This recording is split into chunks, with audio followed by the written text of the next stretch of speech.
আপনার আজান আগামী দিন হবে না, আপনার মসজিদ আগামী দিন থাকবে না, আপনার বোরখা আগামী দিন থাকবে না, আপনার দাড়ি আগামী দিন রাখতে পারবেন না, আপনি লা ইলাহা ইল্লাল্লাহ মুহাম্মদ রাসূলুল্লাহ এই জমিনে বলতে পারবেন না।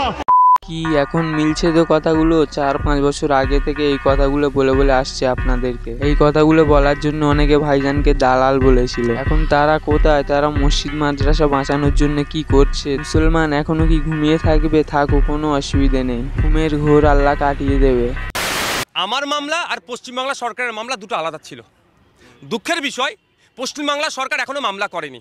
আমরা চাই পশ্চিমবাংলা সরকার এই আইনটার বিরোধিতা করে বিধানসভার মধ্যে একটা রেজুলেশন পাস করুক, সেই পাসের কপিটাকে নিয়ে সুপ্রিম কোর্টে আসুক, রাজ্য সরকারের পক্ষ থেকে একটা মামলা হোক।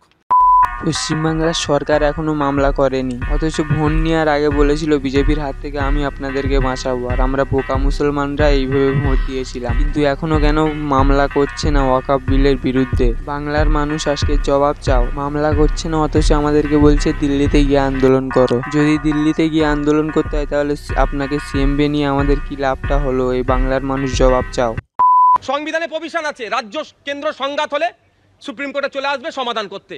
তা না করে কিছু ইমাম আর অল্প কিছু পুরোহিতের সামনে হতাশা প্রকাশ করে কি বোঝাতে চাইছেন? অমিত শাহজির বিরুদ্ধে মামলা করুক, আর যদি না মামলা করতে পারে দায়িত্ব আমাকে দিক, রাষ্ট্রের পক্ষ থেকে, রাজ্যের পক্ষ থেকে আমি মামলা করব। যদি না মামলা করতে পারে পিরজাদা নওশাদ সিদ্দিকীকে দায়িত্ব দিক, পিরজাদা নওশাদ সিদ্দিকী মামলা করবে বলছে, কিন্তু উনি নিজে কেন করছেন না? অথচ সংবিধানে আছে রাজ্যর কেন্দ্রর কোনো সংঘাত হলে সুপ্রিম কোর্টে গিয়ে সমাধান করতে পারবে। ভাঙড়ে পুলিশের উপর হামলা এবং গাড়ি ভাঙচুর এবং আগুন লাগিয়ে দেওয়ার ঘটনায় গ্রেপ্তার 9 আইএসএফ কর্মী।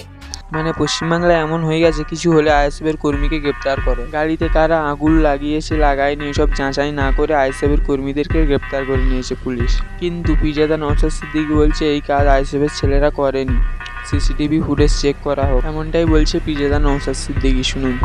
এটা ইচ্ছাকৃতভাবে পরিকল্পিতভাবে করা হয়েছে। সিসিটিভি ফুটেজ পাবলিক করা হোক।